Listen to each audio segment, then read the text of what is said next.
اعوذ باللہ من الشیطان الرجیم بسم اللہ الرحمن الرحیم مثلهم كمثل الذي استوقد نارا فلما أضاءت ما حوله ذهب الله بنورهم وتركهم في ظلمات لا يبصرون صم بكم عمي فهم لا يرجعون أو كصيب من السماء فيه ظلمات ورعد وبرق يجعلون أصابعهم في آذانهم من الصواعق حذر الموت والله محيط بالكافرين يكاد البرق يخطف أبصارهم كلما أضاء لهم مشوا فيه وَإِذَا أَظْلَمَ عَلَيْهِمْ قَامُوا وَلَوْ شَاءَ اللَّهُ لَذَهَبَ بِسَمْعِهِمْ وَأَبْصَارِهِمْ إِنَّ اللَّهَ عَلَى كُلِّ شَيْءٍ قدیر۔ یہ سورہ بقرہ کی آیت نمبر 17 سے لے کے 20 تک کی آیتیں ہیں۔ ان لوگوں کی مثال اس شخص کی طرح ہے جس نے آگ جلائی، پھر جب اس کے ارد گرد کا ماحول اور جگہ روشن ہوئی تو اللہ نے ان کے نور کو ختم کر دیا اور ان کو اندھیروں میں چھوڑ دیا کہ وہ دیکھ نہیں پاتے ہیں۔ تو وہ اندھے ہیں، بہرے ہیں، گونگے ہیں، بہرے ہیں اور اندھے ہیں، تو وہ رجوع نہیں کریں گے۔ یا ان کی مثال ایسی ہے جیسے کہ آسمان سے موسلا دھار بارش برس رہی ہو، اس میں اندھیرے ہیں، بادل کی گرج ہے اور بجلی کی کڑک ہے۔ وہ لوگ اپنی انگلیوں کو اپنے کانوں میں ڈال لیتے ہیں بجلی کے کڑک کی وجہ سے، اپنی موت کے ڈر کی بنیاد پہ، اور اللہ تعالیٰ تو انکار کرنے والوں کو گھیرے میں لیے ہوئے ہے۔ بہت قریب ہے کہ وہ بجلی کی کڑک ان کی بینائی اور دیکھنے کی طاقت کو اچک لے۔ جب ان کے سامنے روشنی ظاہر ہوتی ہے تو وہ اس میں چلتے ہیں، اور جب اندھیرا ہو جاتا ہے تو ٹھہر جاتے ہیں اپنی جگہ پہ۔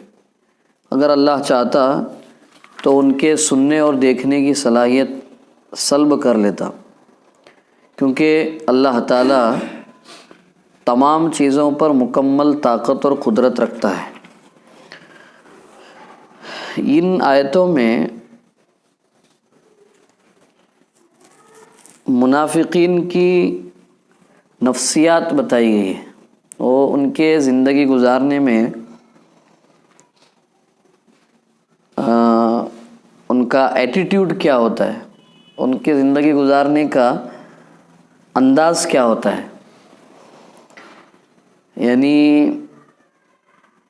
پچھلی آیتوں میں ان کی گویا کہ صفات بتائی تھی، یہ چیزیں ہوتی ہیں ان کے اندر۔ اب یہاں سے ان کی زندگی گزارنے کی کیفیت اور انداز جو ہے دو مثالوں کے ذریعے سے بیان کر رہے ہیں۔ ایک مثال تو ان کی ایسی ہے جیسے کہ کسی آدمی نے آگ لگائی، یعنی روشنی کے لیے، اندھیرے سے بچنے کے لیے اندھیرے میں روشنی کی نیت سے آگ لگائی اس نے، تو وہ آگ لگانے کی وجہ سے اطراف، اس کے آزو بازو کا، اس کے ارد گرد کا جو ایریا ہے، جگہ ہے، وہ روشن ہو گیا، اجالا ہو گیا وہاں پہ۔ اور اجالا ہونے کے بعد میں اچانک ان کی آنکھوں سے دیکھنے کی طاقت ختم ہو گئی اس شخص کی، تو روشنی کے باوجود وہ دیکھنے کے قابل نہیں رہے. ایک مثال یہ. دوسری مثال یہ بیان کی ہے کہ ایک ایسی مثال ہے کہ اندھیری رات میں بہت زوروں کی بارش ہو رہی ہے. وہ بارش میں اندھیرے ہیں، ظلمات اندھیرے ہیں، بادل کی گرج ہے اور بجلی بھی کڑک رہی ہے اس میں. تو اس میں جو وہاں جو لوگ ہیں وہ اپنے انگلیوں کو اپنے کانوں میں ڈال لیتے کہ یہ جو بجلی کی کڑک بادل کی گرج ہو رہی ہے اس کی آواز اور اس کی ہیبت سے اپنے آپ کو بچا سکے. اور یہ بچانے کی جو وجہ وہ خود سمجھ رہے ہیں کہ کہیں ہم اس کی گرج کے یا بجلی کے گرنے کی وجہ سے ہم جو ہے ہلاک نہ ہو جائے، مر نہ جائیں ہم لوگ. حذر الموت، موت سے بچنے کی نیت سے وہ ڈال لیتے ہیں کانوں میں. جب بجلی چمکتی ہے تو نکلنے کی کوشش کرتے ہیں کہ راستہ دکھائی دے رہا ہے، اجالا ہو رہا ہے تو نکلو. یعنی کلما اضاء لہم مشوا فیہ، چلنے لگتے ہیں. اور جب بجلی چلی جاتی ہے، غائب ہو جاتی ہے، اندھیرا اور بڑھ جاتا ہے تو مشوا فیہ، وہیں رک جاتے، ٹھہر جاتے ہیں کہ اور کوئی نقصان نہ ہو. یہ دو مثالیں اللہ نے ان لوگوں کی زندگی کے طور پہ بیان کی ہے. مدینے میں دو طرح کے منافقین تھے. مدینے میں ایک منافقین تو وہ تھے جو جانتے بوجھتے اسلام کا اور رسول اللہ صلی اللہ علیہ وسلم کا، قرآن کا انکار کر رہے تھے. جانتے بوجھتے، پتہ تھا ان کو سب صحیح ہے، یہ آخری نبی بھی برحق ہے، یہ قرآن بھی آسمانی کتاب ہے، اور اسلام کی شکل میں جو دین محمد رسول اللہ صلی اللہ علیہ وسلم پیش کر رہے ہیں وہی حق ہے، یہ جانتے تھے وہ. لیکن حسد اور تکبر کی وجہ سے نہیں مانتے. حسد اور تکبر کی وجہ سے نہیں مانتے. یہ جو چیز ہے نا، یہ حسد اور تکبر، یہ بہت خطرناک چیز ہے. اللہ کے رسول صلی اللہ علیہ وسلم نے فرمایا ایاکم والحسد، حسد سے بچو. کیوں؟ فإنہ یأکل الحسنات کما تأکل النار الحطب. حسد اور جلن یہ نیکیوں کو اس طرح جلا دیتی ہے، ختم کر دیتا ہے جس طرح کہ سوکھی لکڑی کو آگ جلا دیتی ہے، نیکیاں ختم ہو جاتی. اچھا، اب حسد کس کو کہتے ہیں وہ سمجھنا چاہیے. حسد کس کو کہتے ہیں؟ حسد جو ہے کسی بھی بندے کو اللہ نے کوئی نعمت دی ہے، وہ مال کی شکل میں ہو سکتی ہے، اس کے جسم کی شکل میں ہو سکتی ہے، خوبصورتی ہو سکتی ہے، عہدہ منصب ہو سکتا ہے، طاقت ہو سکتی ہے. کسی شکل میں اللہ نے کسی بندے کو کوئی نعمت دی. دوسرا بندہ یہ سوچے کہ یہ نعمت فلاں بندے کے پاس نہ رہے، نہیں رہنا چاہیے، چاہے میرے پاس رہے نہ رہے. سمجھ رہے آپ؟ یعنی سامنے والے کے پاس نہیں رہنا چاہیے، میرے پاس وہ چیز مجھے ملے یا نہ ملے وہ ایک الگ بات ہے، ان سامنے والے کے پاس نہیں رہنا چاہیے. یہ حسد ہے. سمجھ رہے آپ؟ حسد کے سملر ایک اور ایک چیز ہے جس کو رشک کہتے ہیں عربی میں. رشک، رشک کا مطلب یہ ہے کہ سامنے والے کے پاس جو نعمت ہے وہ اس کے پاس رہے اور اللہ اس میں مزید اضافہ کرے، اس میں بڑھوتری کرے. ساتھ میں وہ چیز مجھے بھی ملنی چاہیے، یہ رشک ہے اور اس کی اجازت ہے شریعت میں۔ اسی لیے رسول اکرم صلی اللہ علیہ وسلم نے ایک حدیث میں فرمایا، صحیح روایت ہے، 2 لوگوں کے بارے میں آپ رشک کر سکتے کہ بھئی یہ چیز فلاں کو ملی ہوئی ہے، اللہ اس میں اضافہ کرے اور وہ چیز مجھے بھی ملنا چاہیے، ایسی سوچ آپ 2 لوگوں کے بارے میں رکھ سکتے۔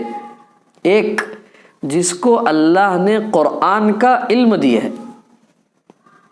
قرآن کا فہم دیا، اس کو قرآن سے اللہ نے اس کو ایک شغف اور ایک تعلق دیا ہوا ہے، اور قرآن کی وہ تلاوت کرتا ہے، حدیث میں تلاوت کا لفظ ہے، اور اس کے معنی کو ذرا اور وسیع کریں گے، پھیلائیں گے تو قرآن کے لیے مختلف طرح کی کوشش کرتا ہے کہ قرآن سے لوگ جڑے۔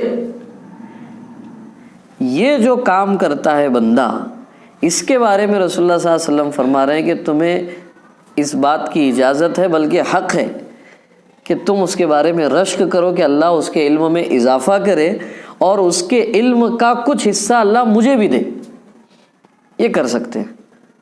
دوسرا وہ مالدار شخص جس کو اللہ نے مال دیا ہے اور وہ اللہ کے دین کی 2 چیزیں کہہ رہا ہوں میں، حفاظت، سیکیورٹی، دوسرا اشاعت، تبلیغ، دین کی حفاظت۔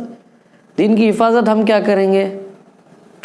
قرآن کو ایک تو کتابی شکل میں موجود ہے قرآن، اب اس کی حفاظت کے بہت سارے طریقے ہیں، حفاظت کی ذمہ داری اللہ کے اوپر ہے، لیکن سبب اللہ نے امت مسلمہ کو بنایا ہے، یعنی تم حفاظت کرو گے۔ کیسے؟ یہ کتاب ہے، اتنی موٹی کتاب، دنیا کی واحد کتاب ہے جس کو 8 سال کا بچہ، 10 سال کا بچہ، 12 سال کا بچہ بائی ہارٹ کر لے سکتا ہے، تون پاٹ کر لیتا ہے۔ یہ اللہ کی حفاظت کا طریقہ ہے۔ تو اس طرح کے کاموں میں، یا یہ قرآن وہاں پہنچے جہاں تک اب تک نہیں پہنچا ہوا ہے، برادران وطن تک انسانوں کی بڑی آبادی آج بھی ایسی موجود ہے جس تک قرآن نہیں پہنچا ہوا ہے، یا پراپر سورس کے ذریعے سے نہیں پہنچا ہوا ہے، صحیح ذریعے سے نہیں پہنچا، وہ پہنچانے کے لیے ہم لوگ کوشش کریں۔ تو دین کی حفاظت کے لیے یا دین کی اشاعت کے لیے، دین کو محفوظ رکھنے کے لیے یا دین کو اور آگے انسانوں تک پہنچانے کے لیے وہ اپنا مال خرچ کرتا رہتا ہے۔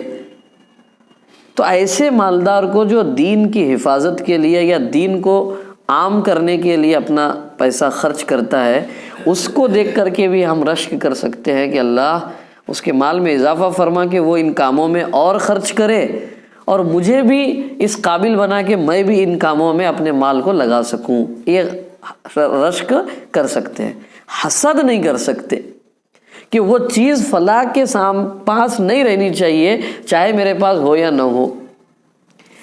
یہ حسد اور تکبر، بڑائی، یہ 2 چیزیں تھی منافقین کی ایک گروہ میں، جس کی وجہ سے انہوں نے اسلام کو، قرآن کو، رسول اللہ صلی اللہ علیہ وسلم کی بات کو ماننے سے انکار کر دیا۔ اور وہ انکار ان کا چھپا ہوا انکار تھا، کھلا ہوا انکار نہیں تھا ان کا، اس لیے وہ منافقین میں شامل ہو گئے۔ اگر کھلا انکار کرتے تو وہ کفار میں سے ہو جاتے۔ ایک تو یہ لوگ تھے۔ دوسری جو مثال بیان کی ہے، بارش کے دوران، بارش کے اس میں اندھیرا ہے، بادل کی گرج، بجلی کی کڑک ہے، اس میں اگر روشنی ملتی ہے تو چلتے ہیں، اندھیرا ہو جاتا ہے تو رک جاتے ہیں۔ یہ جو مثال ہے یہ ان لوگوں کی مثال ہے جو اکثریت ان کا وقت، ان کا رہنا سہنا، اٹھنا بیٹھنا، کھانا پینا، کاروبار، سب کچھ زیادہ تر مسلمانوں کے ساتھ گزرتا تھا، لیکن ڈاؤٹ فل لوگ تھے یہ، یعنی یہ لوگ دین کے معاملے میں ان کو کانفیڈنس نہیں تھا، یقین نہیں تھا. اگر ماحول سازگار دکھائی دیتا تو بالکل دل و جان سے مسلمانوں کے ساتھ رہتے، اور کچھ دینی دنیاوی اپنا کچھ نقصان ہوتا ہوا دکھائی دیتا تو رک جاتے تھے. یہ جو قسم ہے نا، یہ قسم آج کے مسلمانوں میں ہے. یہ قسم یعنی دین کے سلسلے میں اگر کسی نے کوئی سوال کھڑا کر دیا تو کنفیوز ہو جاتے، یعنی تھوڑے میں کنفیوزڈ مسلم، یہ دوسری صفت کنفیوزڈ. اور کنفیوژن کب ہوتا ہے ان کو؟ نارمل پوزیشن اور حالت میں نہیں ہوتا کنفیوژن. نماز پڑھتے ہیں، روزہ بھی رکھتے ہیں، رمضان کیا کہتے ہیں وقت وقت سے صدقہ و خیرات بھی کرتے ہیں، حج عمرہ بھی کرتے ہیں، سب نارمل پوزیشن میں کوئی پرابلم نہیں. لیکن کوئی آزمائش آ جائے تو پھر کنفیوز ہو جاتے. یہ جو ظلمات، رعد اور برق، اندھیرے، بادل کی گرج اور بجلی کی کڑک، یہ آزمائش اور مصیبتوں کو ایک سمبولک طور پہ بتایا ہے، مثال کے ذریعے سے سمجھا ہے. کوئی آزمائش آ جائے. اب جو دور ابھی فی الحال جو حالات چل رہے کرنٹ میں، حجاب کے سلسلے میں جو حالات چل رہے ابھی کرناٹک میں اور بھی پورے ملک کی بات ہے وہ.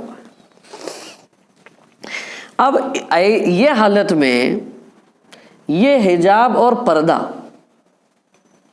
اس کو اسلام کے الگ نہ ہونے والے، حجاب کو اسلام سے الگ نہ ہونے والے اصول کے طور پر بتانے والے لوگ ابھی فی الحال بتانا ایسا سمجھے کہ بھئی کیا کہتے ہیں بتانے کی کوئی ضرورت نہیں ہے، یعنی کیا کہتے ہیں اس کو،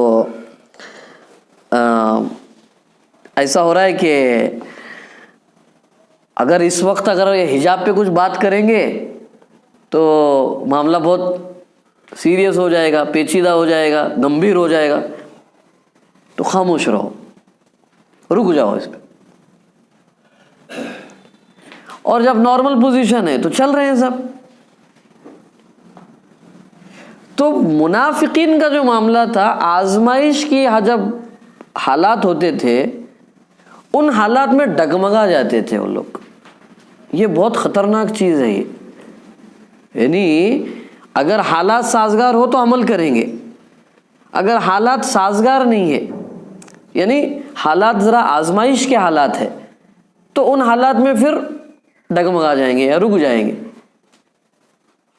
اب یہ حالت میں بہت سارے لوگ دو اس پہ آ گئے. یہ حجاب کا جو انسیڈنٹ ہوا ہے، ابھی دو طرح کے لوگ بن گئے. میں امت مسلمانوں کی بات کر رہا ہوں. ایک تو یہ کہ بھی جب اتنے حالات ہو رہے ہیں اور اگر یہ پردہ کرنے سے، اسکارف پہننے سے، حجاب کرنے سے اگر اتنی ساری پریشانیاں اور مسائل آ رہے ہیں تو کوئی پرابلم نہیں ہے، بغیر حجاب کے جانا چاہیے. یہ ایک طرح کے لوگ ہو گئے. سمجھ رہے ہیں آپ بات کو؟ دوسرے بھائی کچھ بھی ہو، یہ ایک اسلامی عمل ہے، پردہ قرآن کا، اللہ کا حکم ہے، اس پر ہمیں ڈٹے رہنا ہے، جمے رہنا ہے. دو چیزیں ہو گئی. تو یہ ڈٹے رہنا یہ کامل مومن کی علامت ہے، اور آزمائش کی حالت میں رک جانا، ٹھٹر جانا، یہ یہاں پہ ان لوگوں کی مثال بتا رہی ہے، بیان کی جا رہی ہے. یہ تو میں نے ایک چلتے چلتے ایک مثال دی ہے. تو ان دو چیزوں کو ہمیں اپنی نظر میں رکھنا چاہیے کہ کیا ہم ہر حال میں دین پر عمل کرنے والے لوگ ہیں. دور حاضر کا جو نفاق ہے نا، یہ ماڈرن پریزنٹ ایج کا جو نفاق ہے وہ کیا ہے؟ ابھی ہم لوگ دیکھیں گے انٹرسٹ اور سود کو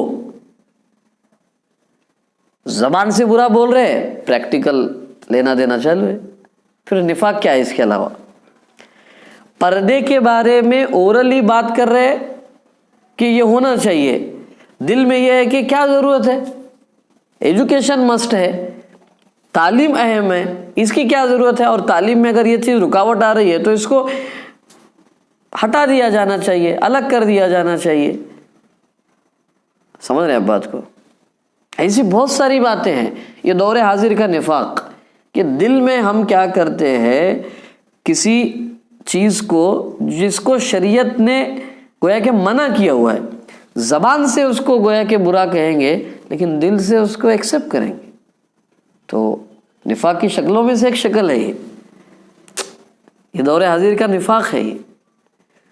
تو اللہ تبارک و تعالیٰ نے ان آیتوں میں جو بتایا ہے کہ یہ جو یعنی ایک حسد اور تکبر کی مثال ہے وہ، اور دوسرا جو ہے دین پر یقین کے نہ ہونے کی وجہ سے دوسرا یہ نفاق کی صفت پیدا ہو جاتی ہے آدمی کے اندر.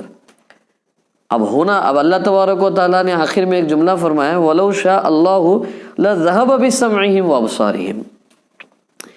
یہ جو لوگ کر رہے ہیں کہ آدھا تیتر آدھا بٹیر کا جو کام کرتے ہیں، اللہ تبارک و تعالیٰ تو حقیقت میں اگر چاہتا تو ان کی ظاہری دیکھنے کی جو صلاحیت ہے ظاہری وہ، اور سننے کی صلاحیت اللہ تعالیٰ ختم ہی کر لیتے. کیوں؟ انہوں نے آنکھوں اور کانوں کا وہ استعمال نہیں کیا جس کے لیے اللہ نے ان کو وہ کان اور آنکھ دیے تھے اول ویلے میں. دنیا دیکھنا، دنیا کی چیزیں سننا یہ تو سیکنڈ نمبر پہ ہے. پہلی چیز یہ ہے کہ ان آنکھوں کے ذریعے سے اللہ کی قدرت کو دیکھا جائے اور کانوں کے ذریعے سے اللہ کی قدرت اور اللہ کی بڑائی کو سنا جائے. یہ نہیں کر کے وہ لوگ دوسری چیزیں کر رہے. تو ہم چاہتے تو لے سکتے تھے لیکن ہم نے ایسا نہیں کیا. تو میں نے پچھلے درس میں بھی کہا تھا اگر اللہ تبارک و تعالیٰ کا معاملہ امیڈیٹ پنشمنٹ کا اگر ہوتا، فوری طور پہ یعنی نافرمانی کرے اور اللہ پکڑ لے، تو پھر انسان کی زندگی کا امتحان کیا ہوتا؟ تو اللہ کی زندگی، اللہ کی طرف سے جو فوری پکڑ نہیں ہے نا، اس کا مطلب ہرگز یہ نہیں ہے کہ اللہ تبارک و تعالیٰ اس پر قدرت نہیں رکھتا ہے پکڑنے پہ. بہت ساری مرتبہ ایسا ہوتا ہے، یعنی ہمارے دماغ میں ایسا ہوتا ہے ایسا ہو رہا ہے تو پھر کیوں اتنی برائیاں پھیل رہی ہے، نافرمانیاں پھیل رہی ہے، اتنی ڈھیل کیوں مل رہی ہے؟ تو اللہ تعالیٰ کا ایک اصول ہے، اللہ تعالیٰ وہاں تک ڈھیل دیتے ہیں، اس کے بعد اللہ تبارک و تعالیٰ کی گرفت پھر آتی ہے. یعنی اللہ نے آخر جو یہاں آیت جس ٹکڑے پہ آیت کو ختم کیا ہے، ان اللہ علی کل شیء قدیر. یہ بہت اہم بات ہے سمجھنے کی. کیا یہ اس وقت کے منافقین کے بارے میں بھی ہے اور آج کے بھی لپ سروس ڈبل سٹینڈرڈ کے جو لوگ ہیں نا، ان کے بارے میں بھی اللہ تعالیٰ کہہ رہا ہے کہ اگر ہم چاہتے تو تمہارا دوگلا پن ہم جو ہے نا ڈسپلے کر سکتے ہیں. ہم بتا سکتے ہیں کہ یہ منافق ہے. یہ تم مسجد میں آتے ہو، دینی اجتماعات میں رہتے ہو، دین کے معاملے میں سوچتے کچھ ہو اور زبان سے ظاہر کچھ کرتے ہو، تو اللہ تبارک و تعالیٰ تو اس بات پر قدرت پوری رکھتا ہے کہ وہ تم کو جو ہے اوپن کر دے کہ یہ بات یہ کرتے ہیں اور دل میں ایک رکھتے ہیں. ان اللہ علی کل شیء قدیر. اللہ قدرت رکھتا ہے اس بات پر، لیکن اللہ نے اپنی ایک حکمت کے طور پر اس سارے چیزوں کو پوسٹ پون کیا ہوا ہے، آگے بڑھایا ہوا ہے. وہ کہاں تک؟ آخرت تک کے لیے. تو یہ جو گویا کہ قرآن کا جو ہمارے لیے جو پیغام ہے، یہاں تک یہ 2 رکوع مکمل ہو گئے. اللہ تبارک و تعالیٰ نے ان شارٹ مختصر میں یہاں پر جو 2 رکوع میں جو بات بیان فرمائی ہے، جب کبھی کوئی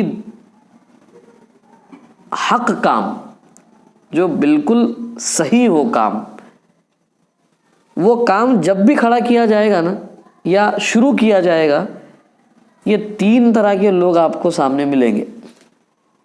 ایک اس دین اور اس حق اور سچے کام کو سمجھیں گے اور ٹوٹل اپنے سورسز اور اپنی صلاحیتوں کے ساتھ اس کے سپورٹ میں آ جائیں گے، اپنی زندگی اس کے لیے لگا دیں گے. وہ پہلے مومنین کا ذکر کیا اللہ نے پہلے. کچھ لوگ ایسے رہیں گے بالکل اس کے اپوز میں آئیں گے، بالکل اوپن. یہ 2 ہو گئے. اور 3 وہ رہیں گے جو نہ ٹوٹل آپ کے سپورٹ میں آئیں گے نہ کھلے طور پہ آپ کا اپوز کریں گے. یہ لوگ زیادہ ڈینجرس ہے. ان کی صفات بتا دی ہے اور ایمان والوں کو شروع میں ہی بتا دیا ہے.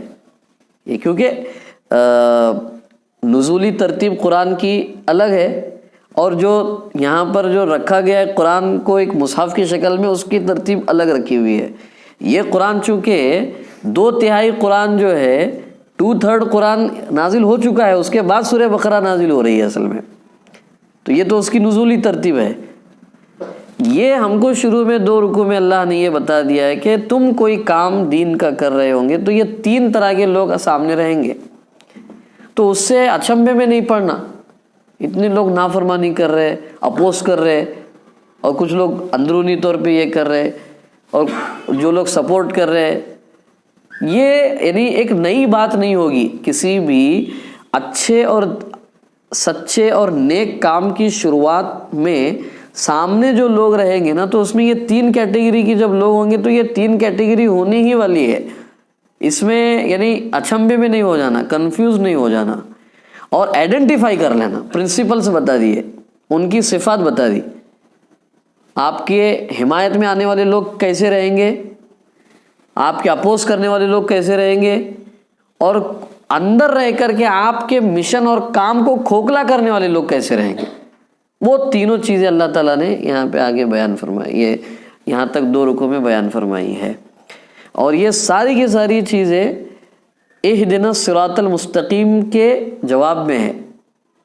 سیدھے راستے پر ایک تو چلنا اور سیدھے راستے کی طرف انسانیت کو بلانا. تو چلنا یہ ذاتی کام ہو گیا، راستے کی طرف بلانا یہ ایک مشن اور ایک کام ہو گیا. یہ اب اس مشن میں 3 طرح کے لوگ رہیں گے. اب ہمیں کوشش یہ کرنی چاہیے کہ ہم اللہ کی کتاب سے روشنی حاصل کرتے ہوئے اس روشنی کو انسانوں تک پہنچائے. یہ ہمارا کام ہونا چاہیے. اور وہ کام کس طرح کیا جانا چاہیے، کیوں کیا جانا چاہیے، وہ اللہ نے اگلی آیتوں میں اگلے 1 رکوع میں گویا کہ پرنسپلز بتا دیے، قرآن کا خاکہ بتا دیا ہے. قرآن ہے کیا، قرآن کا میسج کیا ہے اور کس کے لیے ہے، اور اس میسج میں انسانیت کے لیے کیا بھلائی ہے، کیا خیر ہے، وہ اگلے 1 رکوع میں اللہ نے بیان فرمائے. اللہ پاک آپ کو مجھے جو باتیں بتائی گئی ہے اس پر عمل کی توفیق عطا فرمائے. اللہ کے مخصوص اور خاص بندوں کی صفات ہمارے اندر پیدا فرمائے. اللہ کے نافرمان اور مبغوض جو بندے ہیں اللہ تعالیٰ ان کی صفات سے آپ کو، مجھے، پوری امت کو آخری سانس تک محفوظ رکھے. وآخر دعوانا ان الحمد للہ رب العالمین.